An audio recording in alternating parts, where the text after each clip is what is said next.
with, everybody got the release and, we're not going to be able to play a game this weekend. I think that's tough. And welcome to 2020. It's unfortunate for our seniors who really wanted to play. And those guys were excited to get one more game at Sanford Stadium. They wanted to finish off at home with their families. And I know that better than anybody, how important that last game is in Sanford Stadium. So it's crushing blow to not get that for them, but they understand it, and they understand they moved on now. So today's about our signing day class. I want to stay focused on these guys because this is their one chance to get in the limelight. And after a very unique recruiting process and a lot of extensive work from people in our organization, from our recruiting staff to our academic staff to all our support staff. A lot of people did a lot of hard work. Rhonda Kilpatrick, Christina Harris, they do a tremendous job of helping get these guys enrolled. This will be the largest mid-year class I think that we've ever signed at Georgia, and we expect anywhere from 14, 15 to 16 in the next couple days. It'd be somewhere around that number.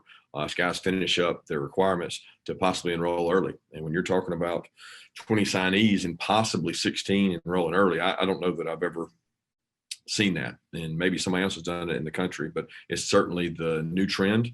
And I think it'll continue to be that way. I think COVID probably caused some of that as well, but it's a very well-rounded class. It's a closer to home class, which was probably directed by COVID and more kids wanting to stay closer to home. And that's important to us. We always say, take care of the state first. And I've sat up here on these days before where that wasn't the case. And it wasn't that we didn't feature our home area, but it certainly made it more convenient to take care of guys because they wanted to be near their families and have their families be able to come watch them play. And that's been a big added factor during the pandemic. So I'm excited about the class. I'll talk about the class as much as you guys want to, but I do want to try to keep it to the signing stuff. All right, let's go to questions. Let's start out with Mike Griffith and then Seth Emerson. Yeah, Kirby, pretty overall broad-based question here. As far as meeting needs, can you address some position groups that you thought were key and where you think you're at on that here in the early signing date? Yeah, what am I supposed to say, right? One of y'all sent something out this morning, right? You met all your needs today, so you're happy and you're good, and everybody's happy, right? That's what you're supposed to say. So I don't think you ever meet all your needs because you don't actually know what your needs are right now, as well as I'll know what my needs are come January, maybe 15th or 16th. You may have a greater need in an area that you don't know that you need a greater need in terms of whether it's a junior early out or it's a transfer. But that's the timeline. You know what I mean? We get the groceries before we know what we need. So right now, that's just kind of where we're at, what we have to deal with. But I'm very pleased with the class. Certainly, you always like to have a balanced class, right? Positionally, you're trying to basically sign a team, and you want to get a good player here, a good player here, a good player here. Sometimes your numbers are different, and sometimes your numbers are based on best available. And we do. I'm going to guess we do as much numbers crunching on that as anybody in the country. We don't just take people to take people. We have targets and we have needs. Every roster spot on our team is we try to fill a certain type player. And I feel like we were able to do that across the board. Feel good about cornerback and defensive back then? Yeah, I'm pleased with what we got. And I'm excited about the guys we get to coach at that position. And we've got some guys coming in that I feel great about. And, I think the guys we got early were really good players, really high character players when you look across the board. And the guys we finished late with, I think, are really good players. A lot of really good football teams wanted those guys to join their team. And, with not having camp, that's one of those positions that it's harder to evaluate. And we were very pleased that we got to see guys' workout footage and guys sent us tape over the summer. And it made the decision so much clearer and easier to really target the guys you wanted and go out and get those guys.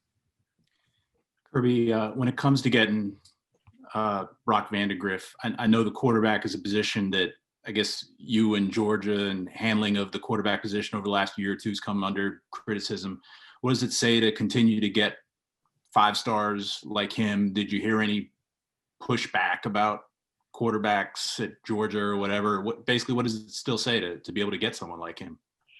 Quarterbacks want to play at Georgia. I don't know if you've noticed, but they enjoy playing at Georgia. So criticism is going to be there in everything we do. But the opportunity to play at the University of Georgia and be a quarterback, I can just start naming all the quarterbacks who played here who have been really good, and those kids look up to and idolize one overall pick.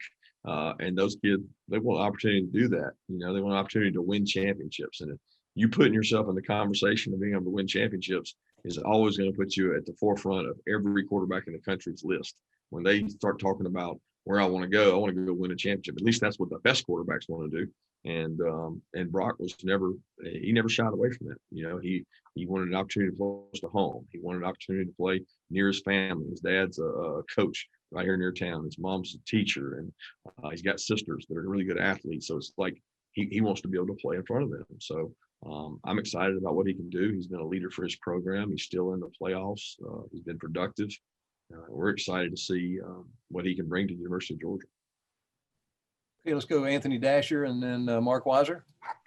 Hey, Coach, I know you always, go into every recruiting class one and really fill up your offensive line, get 5 or 6 kids. The guys you got this year, starting from Marius Mims, Micah Morris, did you accomplish everything you guys were looking to do with this group?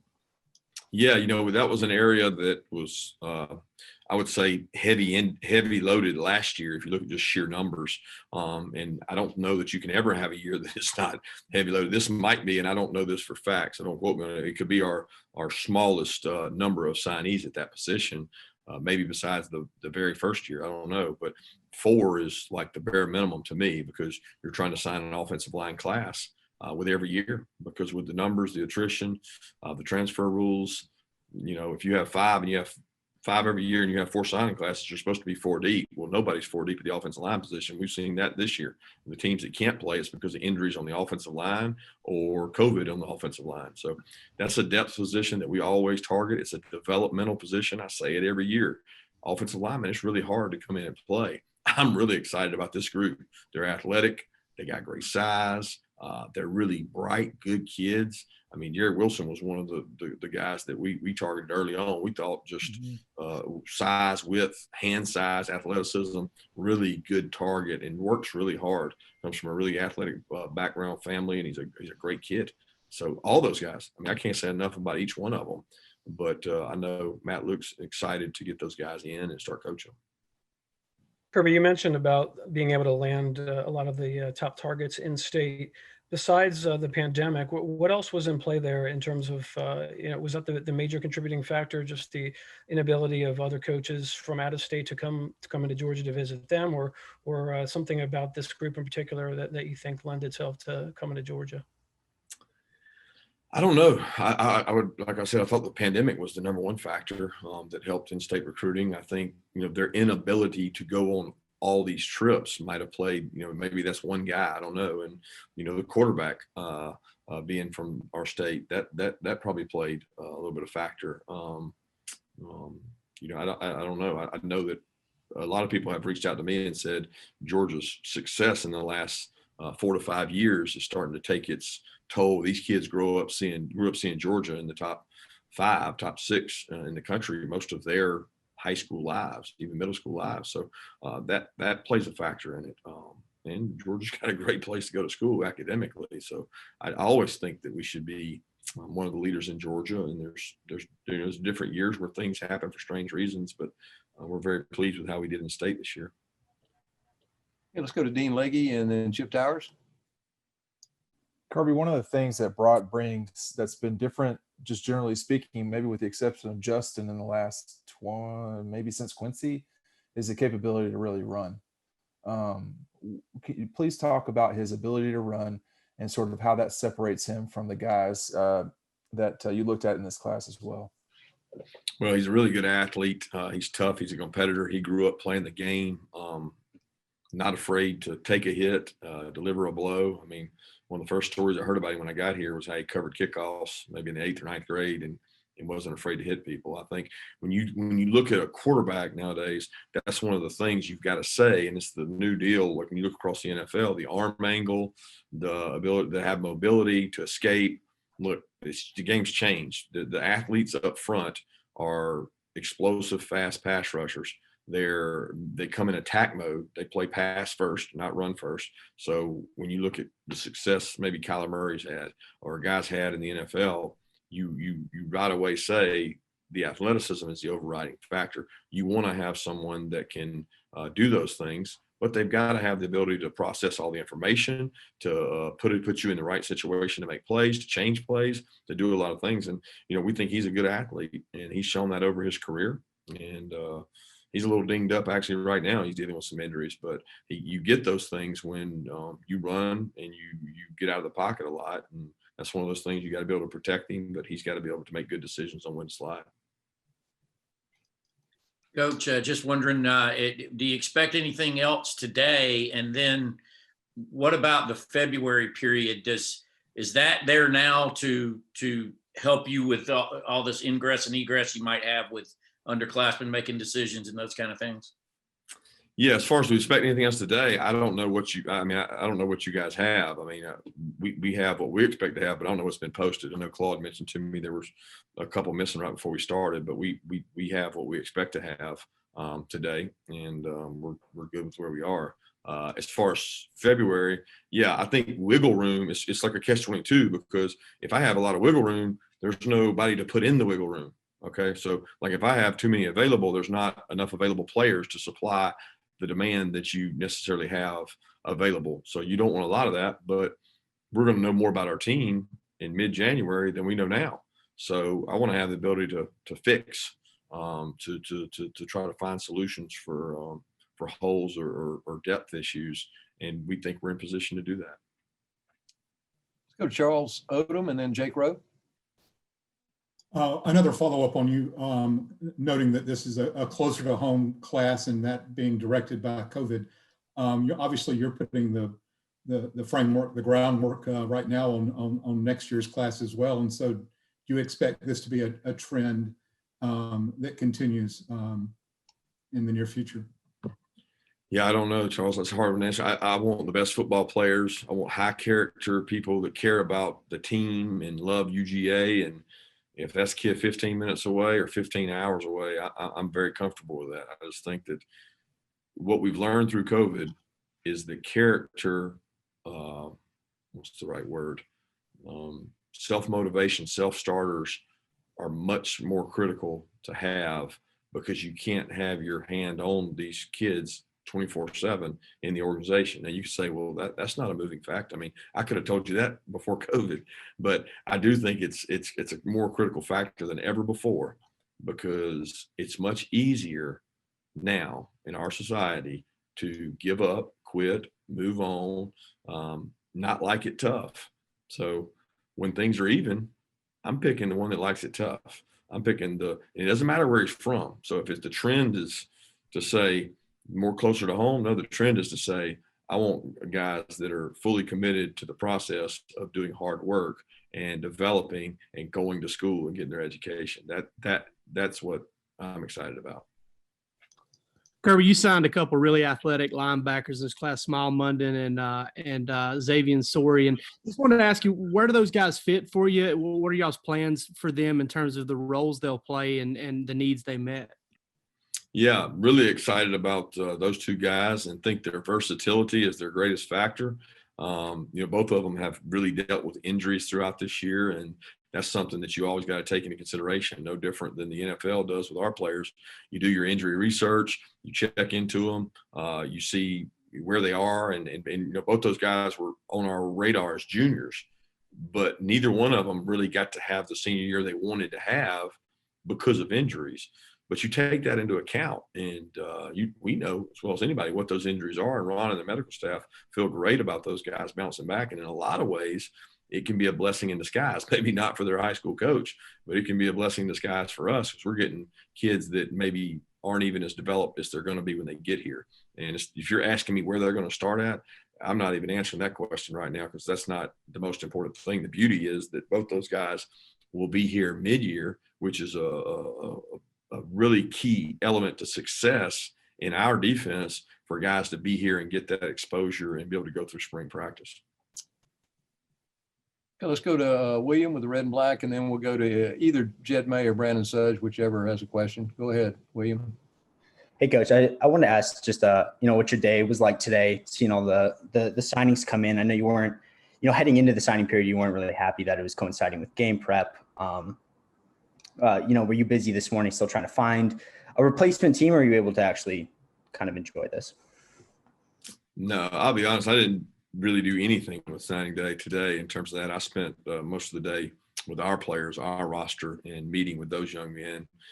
As we, found out and discovered that we weren't going to be able to get a game, my focus has turned to our guys and our roster and spending time with them. I mean, this day was done. Our coaches did a good job and spoke to the guys and got the paperwork in. But we spent predominantly most of the day on 2022 prospects and our team.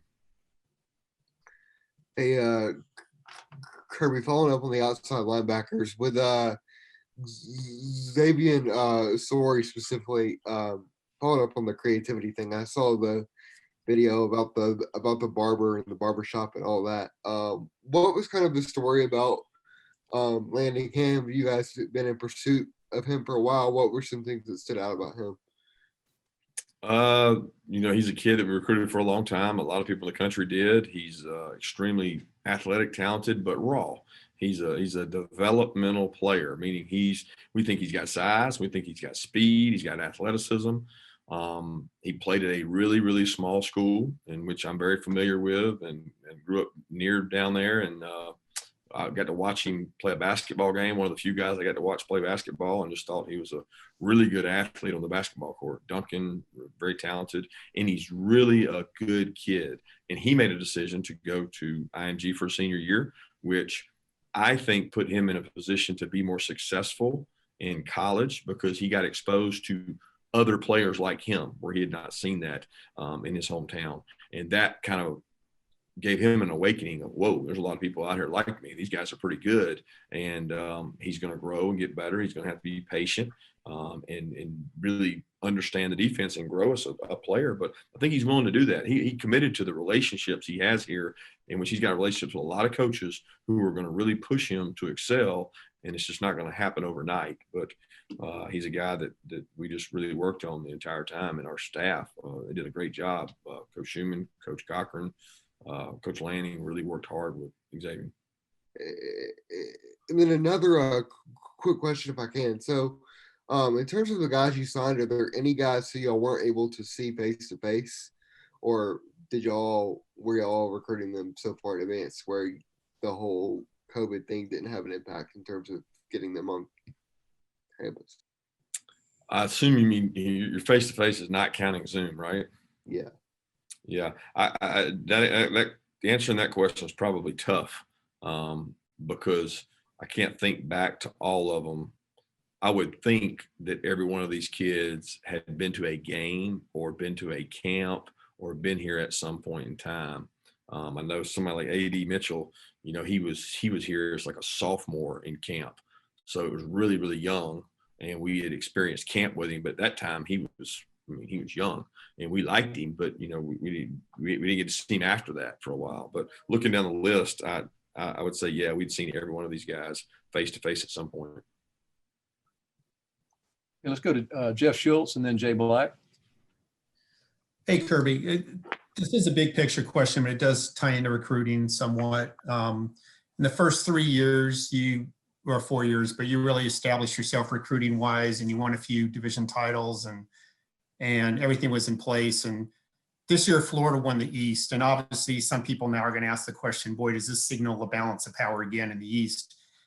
Again, you can tie this into recruiting if you want, but I'm just wondering your perspective on that, the East Division, and how much recruiting plays into that, or do you have any sort of thoughts on that?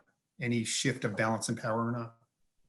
Yeah, I think everybody will have their opinion on it. I think it has to do with not playing well in a game. I don't think it has to do with balance of power. But I will say that a lot of football boils down to the line of scrimmages, and I still think we have really good line of scrimmages. Obviously, that game, we didn't play well enough, and they outcompeted us and outplayed us. But I'm very comfortable with where we are in terms of our team and program. I think so much of a game a lot of times falls, and I hate to say it, a lot of it falls in the quarterback position because at the quarterback position. They make a decision every play. They've got a really good quarterback. They got a guy that's played for a long time, and we caught him on a younger year the year before that. Caught Felipe on one of his younger years before that. And we've had Jake Fromm prior to that, so we had a lot of experience at that position. But I'm not pointing blame at anything. I'm just comfortable with where we are. I think the SEC East will always be competitive, and it's one of those things that we know we got to win that to get to the big show. Coach, what's changed about the relationship you've had to build? I'm sorry, relationship with who? Coach, what's changed about the relationships you've built with this incoming class on the last year, recruiting them over Zoom as opposed to the years past? I really don't think much changed because we did Zoom with them, but I knew them before Zoom. So like I had a relationship with most of these guys. I'd seen them in person. I'd seen them in camp.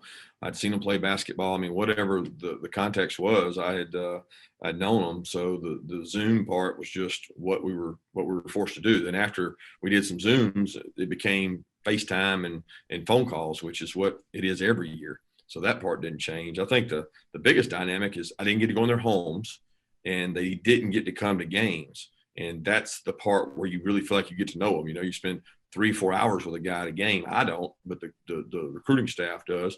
And then you go in a home and sister, brother, grandma, aunt, uncle, who really makes this guy tick, and them. That's the hardest part to me. And there's not as much attachment, which if you think about it and you start looking at the numbers long term, and you guys are a lot smarter than me statistically, you start looking at it and saying 3 years from now, 2 years from now, 1 year from now, are we going to be dealing with more transfer because there's not that relationship. There's not grandmom or granddad at home that's going to say, hey, you need to stick it out. You need to stay there and continue to work, because they may not have that same relationship because nobody ever came in the home. Okay, we got time for 3 more questions. We're going to go to Roddy and then Connor Riley and David Pascal. Hey, Coach, you mentioned that 4 was the absolute limit or minimum when it comes to offensive line. You have some spots left. Can you kind of give us a breakdown of at which spots you were looking to add players come February? And then where will you focus on the class of 2022? In which positions will have players? Everybody asked that, Roddy, on 2022. You know what we're looking for? We're looking for a complete class. And I know it's right, but if y'all sat here and told you, well, 2022, we're losing X, man, I don't even know what I'm losing tomorrow. I don't even know. I don't even know what I'm losing in January. So for you to ask me that for 2022, I want good football players. I want good people with high character, and I want a balanced class. What is a balanced class? Quota at every position. You know what I mean? Like everyone. And I say 4 is the minimum. I do think 4 is kind of the minimum you take there. If anything, in the second half, I'm looking for someone that can change the game for us, someone that can really be a dynamic playmaker would be something we're looking for in February. I'm not necessarily looking for another offensive lineman. That's not the case. I'm looking for best available player. We'd love to get another DB. We'd love to get another defensive lineman, because I always want to get 2 pillars. And I don't know that we got 2 pillars in there. When I'm talking about pillars, I'm talking about a guy that can hold the point and not give up the run and make it hard to run the ball against you. Those are always harder to find as defensive linemen, and that's something we'd love to have. You're not going to find those out there in January because they're all gone. But and I know there's a different market available out there in January and February when it comes to people deciding to leave and transferring, which it goes both ways. It could happen to us, and we could also receive the benefit of that. Hey, Kirby, Brandon mentioned earlier the video you put out last Thursday of you looking for a barber, I guess. 1, would you feel comfortable letting Xavier Sorey cut your own hair? And 2, how did that video sort of come together and come about? Well, to be honest, that video was us trying to have a way to highlight our features of our new facility. And that's what the purpose is of that. We've got a lot of awesome features coming out in that facility that we're certainly proud of. And that's one of our selling points, is that our $80 million facility is right outside my window every day. So every time I talk to people, we're able to see it, and it's going to be unbelievable. In terms of him cutting my hair, I could care less about my hair, so he can have at it. Kirby, as a follow-up to what you were talking about last week about seniors not counting toward the 85 next year, but right now kind of eating up some mid-year spots. When you talk about 15 or 16 mid-years, I assume in talking with players, do you kind of have a good gauge of what seniors are going to do? Have you talked to some juniors, or is there still going to be a roster management challenge in the weeks ahead to get to that 16?